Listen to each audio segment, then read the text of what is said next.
Welcome back to Hashtag That. I'm Emma Dinnan. And I'm Keith Savage. From Hogwarts to New York Fashion Week, we're back with the latest entertainment news updates. All that and more from Hamden to Hollywood, we are your source for Quinnipiac's entertainment news.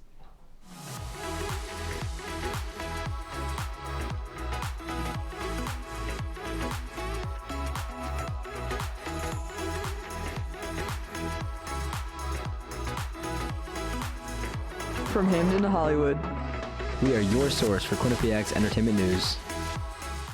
Star of TLC reality series Little People, Big World, Zach Roloff is recovering from a scary 72 hours after an emergency brain surgery. A post made by Roloff's wife, Tori, shows him in a hospital bed with his head wrapped in gauze and monitors attached to his chest. The 32-year-old star underwent an emergency shunt revision surgery to remove excess fluid from the brain arteries. Roloff is in good condition and is recovering well. His family has shown lots of support, including his father, who posted a photo of Roloff on Christmas, saying, quote, "Family has been in constant contact and communication. We are all praying for Zach as he undergoes an important shunt revision. He's in good hands, with Tori advocating tooth and nail for his best interest. All prayers up, please, for Zach's successful recovery." End quote.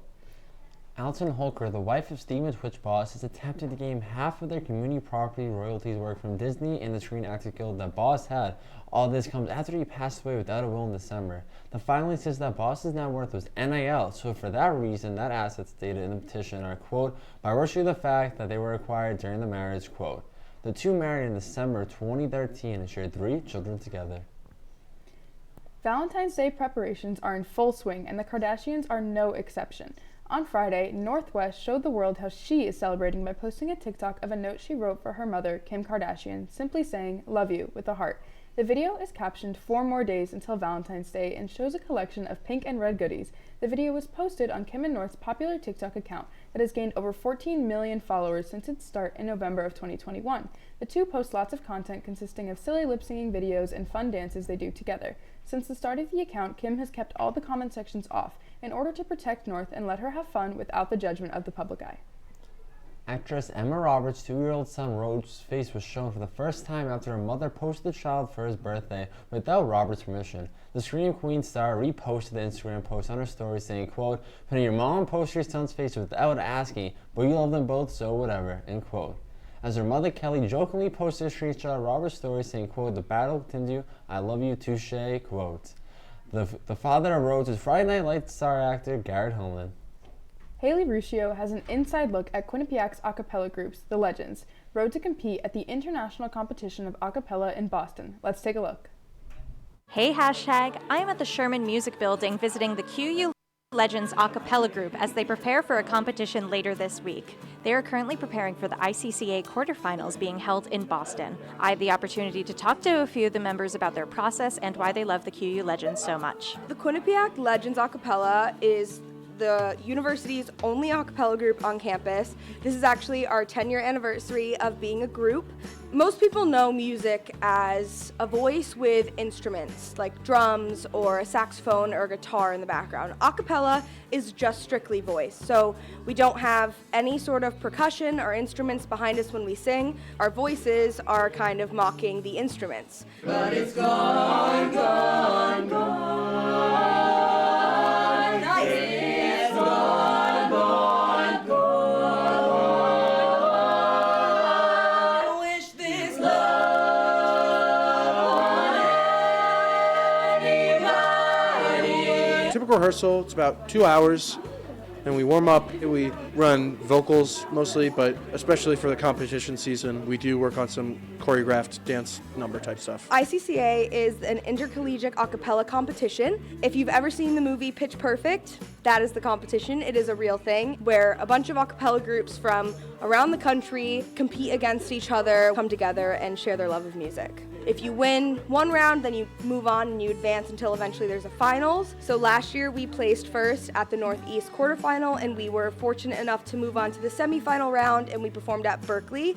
We got our music just a couple weeks before break, so we started working on that just on our normal rehearsing schedule 3 times a week. And then a couple days before we got back from break, we all came back to school early and spent 3 days, kind of like a boot camp we like to call it, for like 10 hours all those days, refining it, going through all the music, learning all the dance moves.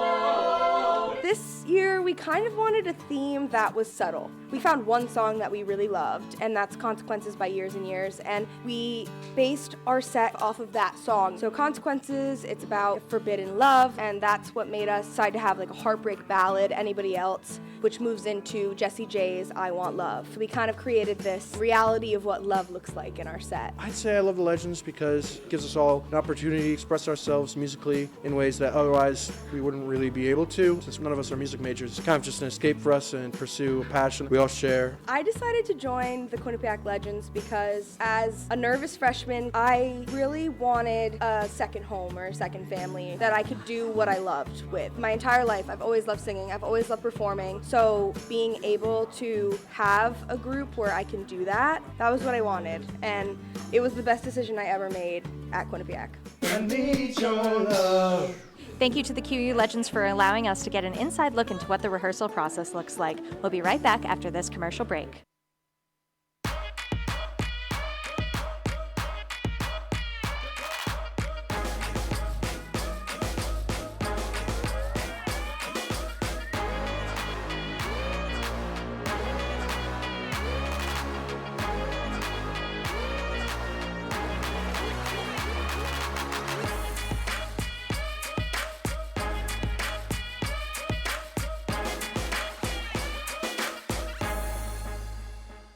Type 2 diabetes can have a big impact on your life, but how can it be prevented? Well, the first step is knowing if you have prediabetes, a serious medical condition that puts you at high risk for type 2 diabetes. 1 in 3 American adults has prediabetes, but more than 80% don't know they have it. The good news is, prediabetes can be reversed, and for many people, healthy changes in their daily routine can make a big difference. Take the 1-minute risk test today at doihaveprediabetes.org. Maybe you can make retirement happen. After all, you made home ownership happen. Homeschooling yourself on loans, beefing up your credit score. So I'm pre-approved. You were like, yes! Sorry. Color coding listings, ticking boxes, and flushing every toilet in a 20-mile radius. Home sweet home. You aced house hunting. Now get the tips you need to get on track at aceyourretirement.org. Welcome back. Alex Kendall and Michael Katzfin have an inside look at the new Hogwarts Legacy game, including the pros and the cons and the controversies of the game. Let's give it a look. What's up, hashtag? It's Alex. And I'm Michael. And we're going to be talking about Hogwarts Legacy, which just came out last Friday. Yeah, we're going to be diving into the pros, the cons, and all the controversies surrounding the project. So let's get right into it. Starting off with some of the pros, this is like a new open world Harry Potter game, which is really exciting, and this takes place like 200-ish years prior to the movies. And it's just a really cool open world game, beautiful art style, and I think this is the right direction to go for a Harry Potter game.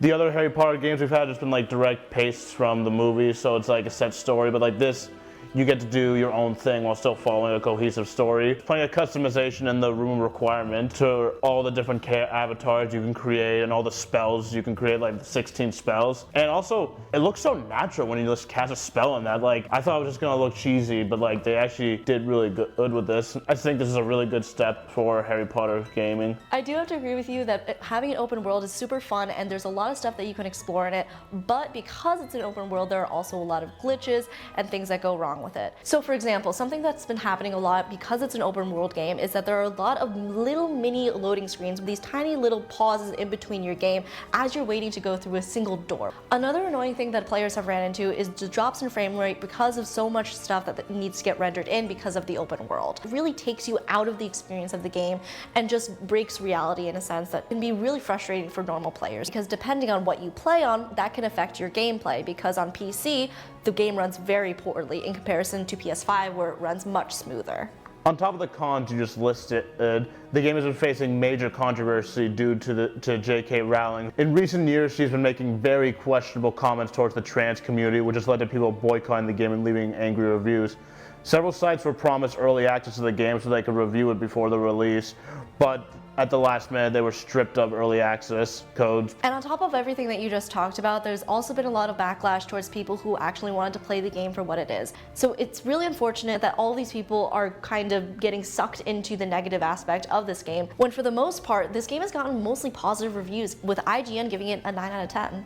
Yeah, that's pretty incredible. Like, IGN can be a bit harsh sometimes, but when they give a high score, it usually is for the right reasons. And that's a really good point, but at the end of the day, are you going to be playing a game for just what it is, a game, or are these outside factors going to impact the way that you play the game, or if you want to play the game at all? And that's the real question at the end of the day. That's all we have time for. Back to you at the desk. New York Fashion Week happened this weekend, and here to give us an inside look is Lane with Fashion Faves. Thanks, guys. Let's jump right into our first look. Fresh from the Christian Siriano runway, we have this beautiful masterpiece. Siriano's collection took heavy inspiration from the late Hollywood icon Audrey Hepburn. He described his show Thursday as Audrey Hepburn's Rose Garden at Midnight, and this look does that description justice.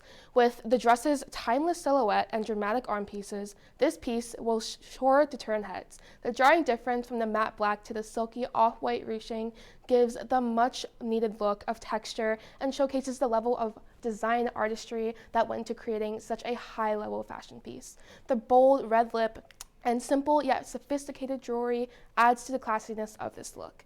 This look also takes dimension into great consideration, with the high slant slit giving this edginess to the design.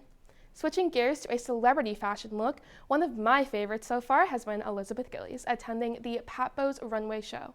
When I came across her look, my jaw dropped because this look is everything. The hot pink will make you do a double take. Liz uses the excessive amount of fringe to her advantage, creating this texturally appealing aesthetic. The silhouette and the side slits of the dress also allow for a more modern take on the Roaring 20s design inspiration.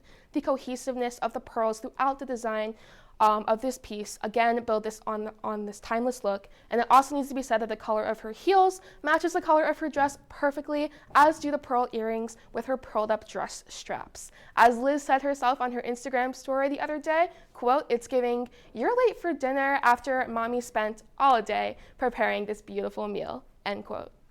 Finally, we have a stunning look from the Rodarte runway show. AP News said this show was meant to bring this dark Gothic glamour, transporting audiences to a, quote, majestic Celtic fairy tale land with a dark twist, end quote. This look emulates that and immerses you into the designer's world. The different materials and textures at play bring this beautiful chaos to the look. The sheer black veil with the vibrant bluish purple lace trim adds another silhouette component to the design. And instead of the traditional leg slit at the bottom exposing skin, it is covered by a sequin fabric, adding to the overall complexity of this dark look as a whole. That's all we have for this week's Fashion Faves. Back to you guys at the desk. Ted Lasso is one of my favorite shows, and I'm so glad the creators are at it again with Shrinking. Let's see Michael Rada and Aaron Russell's first impressions and predictions. Hey hashtag, I'm Aaron. And I'm Michael. And today we will be sharing our first impressions and predictions of Apple TV Plus's new show, Shrinking.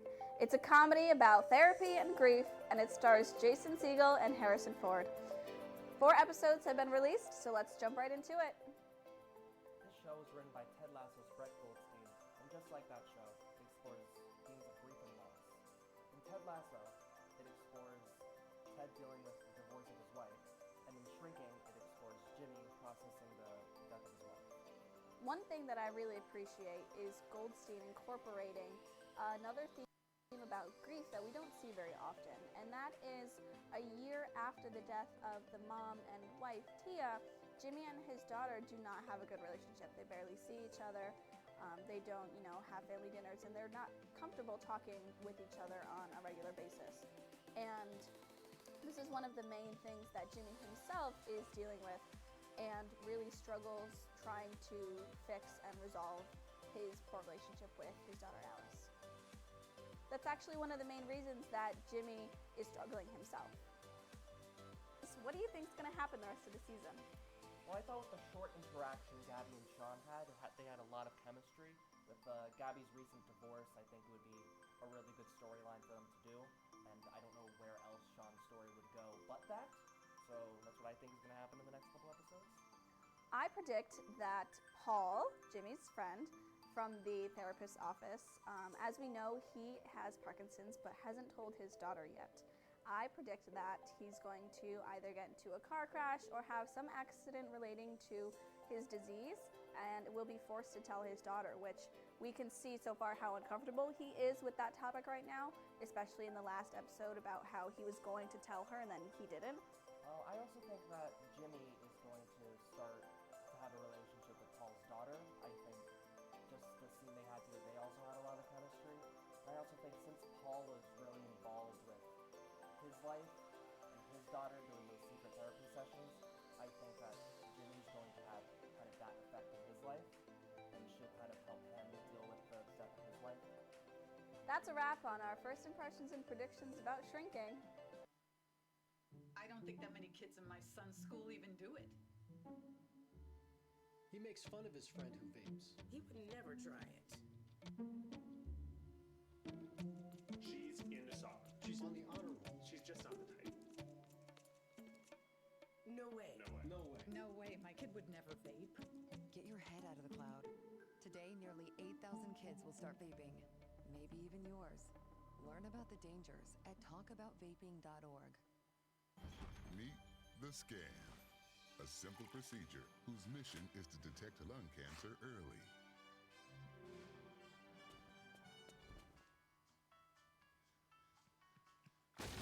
I'm here to save you.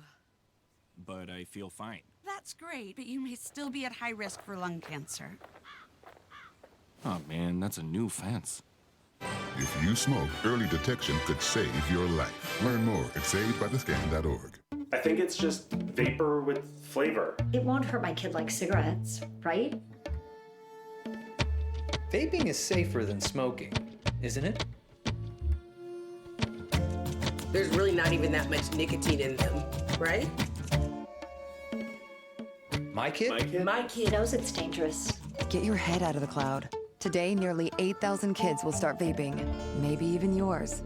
Learn about the dangers at talkaboutvaping.org. We're back with a New York Minute, and here to fill us in on all the latest East Coast entertainment news is Ashley Semino.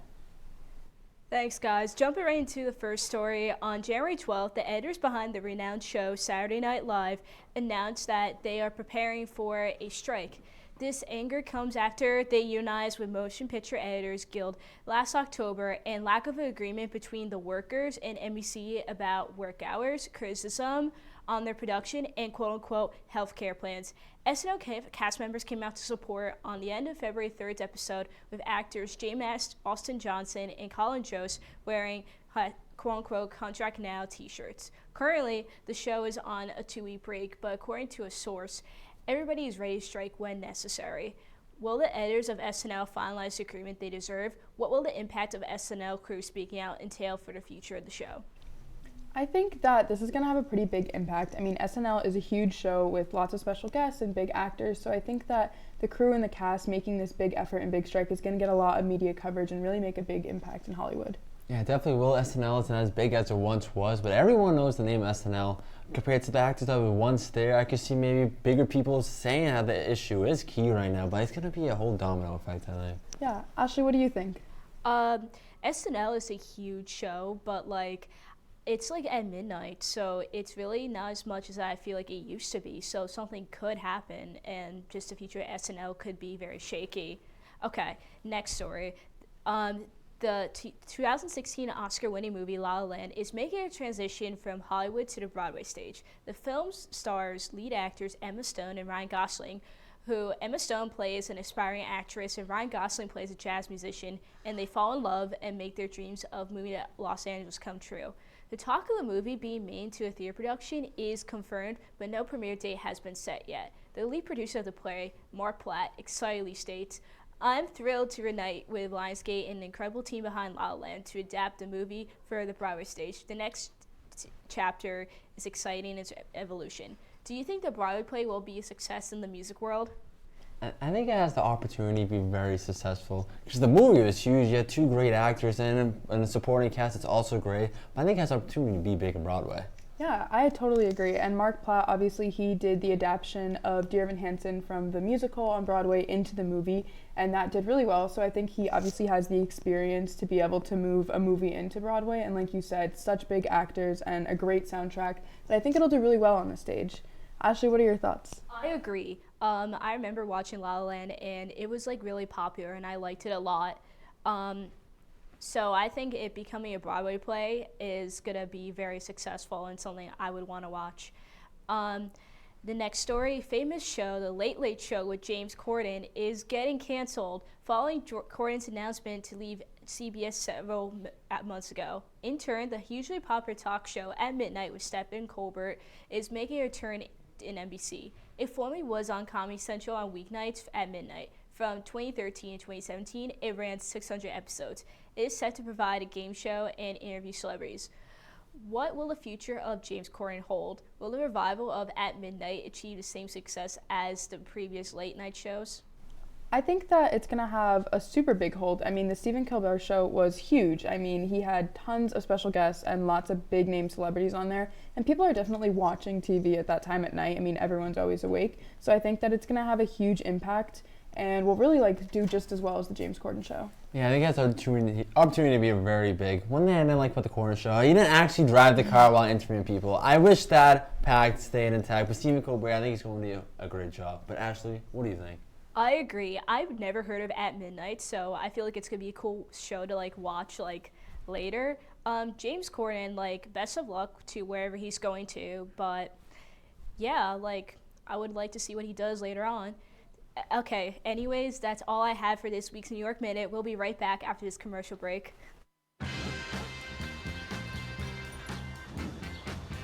When we adopt a shelter pet, we discover they're a unique mix of all kinds of things. Come on, Jules, spot on this last one. There it is.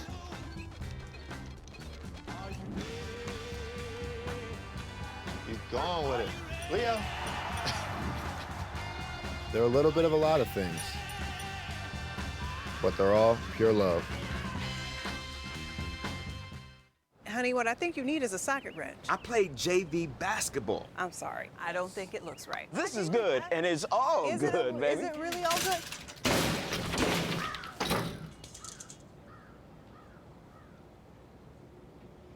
If you love me enough to routinely test your handyman skills, not to mention the strength of your marriage, then of course you'll visit nhtsa.gov/therightseat to make sure I'm in the right car seat. I'm gonna call my dad.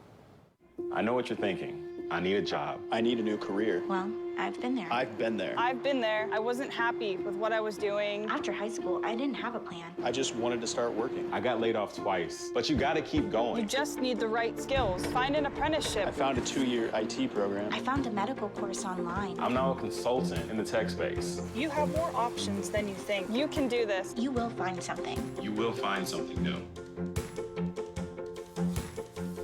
I don't know about you, Keith, but I loved that 90s show. Let's see what Lane thinks about how the reboot compares to the original That 70s Show.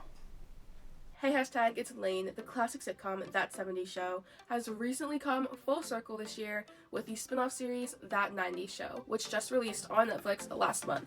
I'm here to break down some of the similarities and the differences between the two shows, so let's get into it. So it is no doubt that anyone who watched the original show will have so much nostalgia when they see the original cast coming back. First we have Eric Foreman and Donna, whose lives actually pick up right where we left them. The same goes for Kitty and Red Foreman, who still have the same great chemistry and banter. Then we get the introduction to Jackie Burkhart and Michael Kelso, whose story did change from the last time that we saw them in That 70s Show, and they now have a kid together, Jay Kelso, who is part of the new cast. This then leaves Fez and Stephen Hyde, who both have different roles than what we saw them last on That 70s Show. Starting off with Fez, he is no longer with Jackie, and instead is making his way through life with his new salon. As for Stephen Hyde, the actor that plays him, Danny Masterson, has got himself tied up in controversy, which has prevented him from even being addressed in That 90s Show at all. As for a character who has stayed true to himself throughout both shows, that would be hippie lover Leo. Not only do we have Leo staying true to himself in That 70s Show, but the settings that are used in That 90s Show also stay true to the original. Settings include the Foreman house, Donna's house, the water tower, the hair salon, and the infamous basement, which was a place for all of the friends to gather in the circle, which is still seen today in That 90s Show. More similarities between the two shows include some of the same situations